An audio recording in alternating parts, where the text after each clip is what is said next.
दोस्तों आदावर्ज है, मैं अनीस अहमद खान हिंद वॉइस से आपसे मुखातिब हूँ।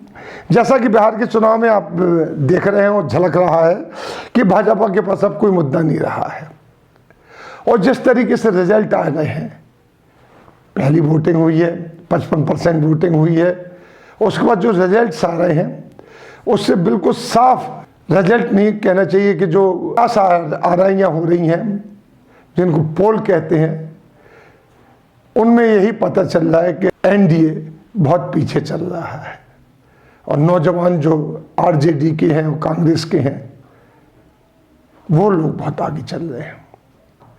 अब बात आएगी तो रिजल्ट देखेंगे तो फिर उनको भी देखेंगे, मशीनों को, वोटिंग मशीनों के साथ क्या खिलवाड़ किया जाता है। फिर क्योंकि ऐसी खबर भी आई है कि 3 घंटे वोटिंग होती रही लेकिन लालटेन का निशान नहीं था आरजेडी के मशीन के ऊपर और 3 घंटे वोटिंग होती रही। उसमें अखबारों की खबर है, लेकिन यहाँ बात हम दूसरी कर रहे हैं कि इस चुनाव में बीजेपी के पास कोई मुद्दा नहीं था। राम मंदिर आखिर में मोदी जी ने बोलना शुरू किया, वो भी जब कोई मुद्दे नहीं। इसके पहले तो सुशांत सिंह राजपूत था, भूलेंगे न भूलने देंगे, इस तरीके के चल रहा था, और भी मुद्दे चल रहे थे, लेकिन प्रवासी मजदूरों के ऊपर जो जुल्म हुआ उन सब ने इनके मुद्दे ढक दिए। अब आगे जो चुनाव आना है उसके लिए भी कोई मुद्दा नहीं है। इसलिए भाजपा की जो पितृ संस्था है, पितृ संस्था मतलब जो आरएसएस, उसने एक मुद्दा उछाला है, तलाश किया है यूनिफॉर्म सिविल कोड का, यानी समान आचार संहिता। आरएसएस के जो सरसंघ चालक है दत्ता राय होसबोले ने विजयदशमी के ऊपर बुद्धिजीवियों से बात करते हुए, संघ के जो थिंक टैंक है उनसे बात करते हुए, उनको संबोधित करते हुए कहा कि अब समान नागरिक संहिता यानी यूनिफॉर्म सिविल कोड की पर पब्लिक डिबेट होना चाहिए। क्यों होना चाहिए साहब? क्योंकि कोई मुद्दा नहीं है। राम मुद्दा फ्लॉप हो गया, कृष्ण जन्म भूमि भी नहीं चल पाया, अब क्या करें?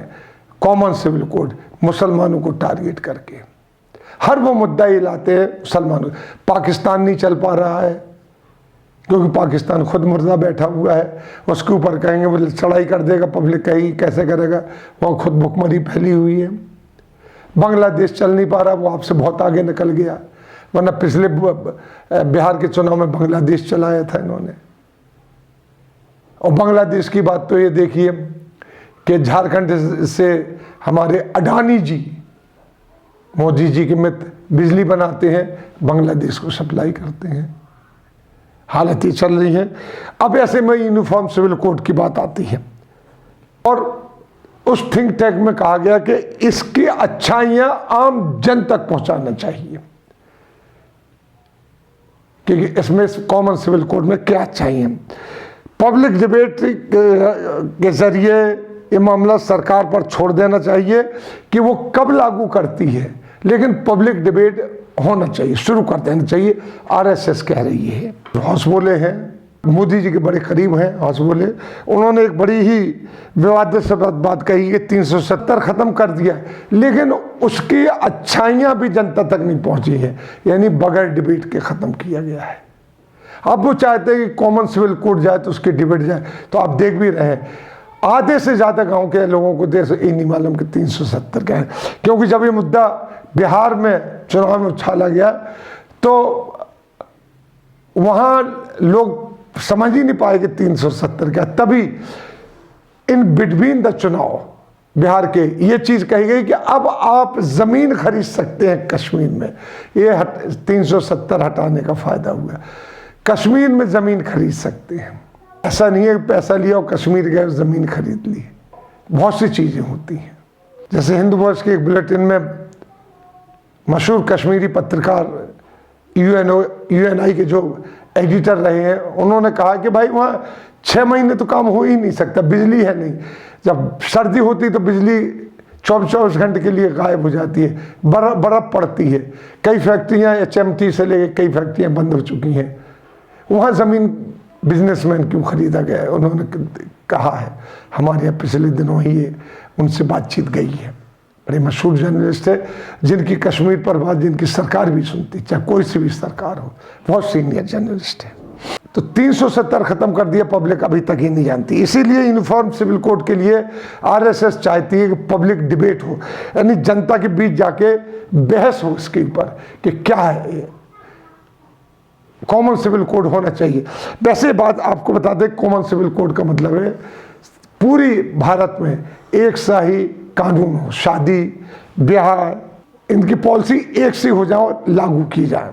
वैसे हमारे जो संविधान है उसमें कॉमन सिविल कोड राज्य की पॉलिसी पर, स्टेट की पॉलिसी पर है।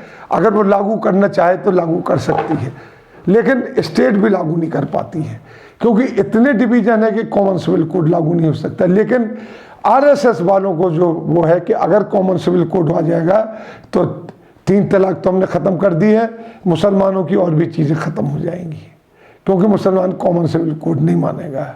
लेकिन वो भूल जाते हैं।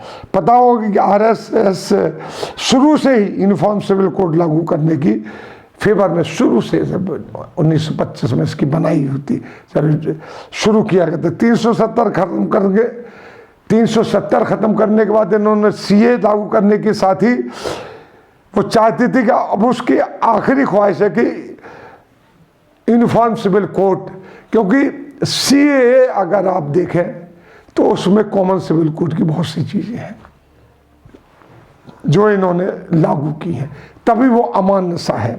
यूनिफॉर्म सिविल कोड का मतलब है कि पूरे देश में सभी धर्मों के लिए शादी, तलाक, संपत्ति और तमाम रीति रिवाज एक से हों, एक कानून के तहत हों, एक कोड के तहत हों।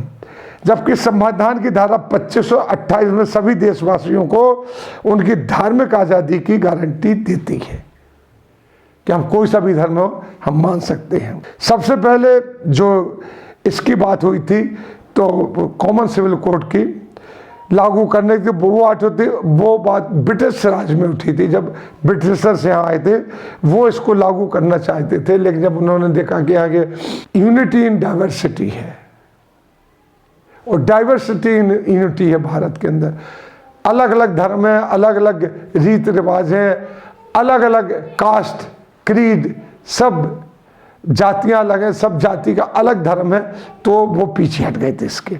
चूंकि गोवा और दमन ये ब्रिटिश काल के अंडर में नहीं आते थे, ब्रिटिश राज के, ये पुर्तगालीज के अंडर में आते, तो लिहाजा वहाँ लागू हुआ था, जो अभी तक उस एक स्केल्टन उसका चल रहा है गोवा में कि आप वहाँ 2 शादियाँ नहीं कर सकते हैं। लेकिन हाँ, अब वहाँ ये हो गया कि अगर इतने अरसे तक बच्चा नहीं हुआ औरत के तो आप दूसरी शादी कर सकते हैं। आज़ादी के बाद 1985 में जब शाहबानो केस आया तलाक का और उसको मुआवजा देने की बात आई, तब कॉमन सिविल कोड की बात उठाई गई थी। लेकिन उस वक्त भी ये कहा गया कि देश में कई कोड बिल हैं, हिंदू कोड बिल भी है, मुस्लिम पर्सनल लॉ भी है, क्रिश्चियन, बौद्ध, पारसी, इन सब के विभिन्न अपने कोड हैं और इनकी मान्यताएं हैं और लॉज हैं जो कानून मानता है उनको। इसलिए सरकार कभी इस पे हाथ नहीं रख रही थी। 2019 में सुप्रीम कोर्ट ने के कहने पर कि आज़ादी के 75 साल बाद भी हम कॉमन सिविल कोड लागू नहीं कर सके, इस पर संविधान की धारा 2528 का हवाला दिया गया था। कॉमन सिविल कोड से भाजपा का सीधा जो टारगेट है वो मुसलमान है।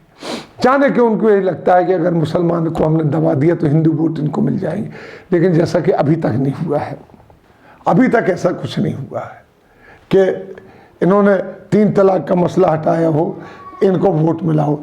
वोट वही 30 से और 34% के बीच में मिल रहे हैं। ये ज़रूर कह दें कि हम बहुमत से आते हैं, बहुमत से आते हैं, इसका मतलब ये नहीं कि ये जीत रहे हैं, इसका मतलब ये है कि जो विपक्ष है उसमें बहुत ज़बरदस्त फूट पड़ी हुई है और वोट अलग पड़ रहे हैं। और जहाँ विपक्ष एकजुट होकर लड़ता है, जिस तरीके से आप देख लीजिए झारखंड में, अभी हाल की बात है, महाराष्ट्र में बाद में विपक्ष एकजुट हुआ, भाजपा को अलग कर दिया, झारखंड में भाजपा को अलग कर दिया। जहाँ भी विपक्ष एकजुट हुआ वहाँ ये हार गए। और 2017-18 में जो चुनाव हुए उसमें जहां भाजपा हारी थी, राजस्थान में भाजपा हारी थी, मध्य प्रदेश में भाजपा हारी थी, छत्तीसगढ़ में भाजपा हारी थी, मध्य प्रदेश में फिर इन्होंने ऑपरेशन ब्लैक कमल चला के अपनी सरकार बनाई। अब फिर इलेक्शन हो रहे हैं जिसके कितना पैसा बर्बाद कर रहे हैं। इन्होंने कर्नाटका की सरकार भी इसी तरीके से गिराई थी। आप अगर इन एनालिसिस करें तो ये 2014 और 2000 खासतौर पर 19 के बाद कोई चुनाव बड़ा नहीं जीते हैं। जोड़ तोड़ से सरकार बनाई जिस तरीके से बिहार में भी करना चाहते हैं। अगर बिहार में हार गए चल रहा है तो वह खरीद फरोख्त करेंगे क्योंकि मुद्दे नहीं है। लेकिन अब एक मुद्दा कॉमन सिविल कोड का आ रहा है। क्यों आ रहा है? भुखमरी से बेहाल है लोग बाग, बेरोजगारी से बेहाल है लोग बाग, रोजगार है नहीं, देश कहीं से कहीं तक जा रहा है, बांग्लादेश हमसे आगे निकल गया है, लेकिन हम कॉमन सिविल कोड लागू करेंगे। क्यों करेंगे? अब इसकी बहस शुरू करेगी आरएसएस घर घर जाके। इसी के साथ हम आपसे विदा लेते हैं। अगले में फिर हाजिर होंगे, तब तक के लिए दीजिए हमें इजाज़त।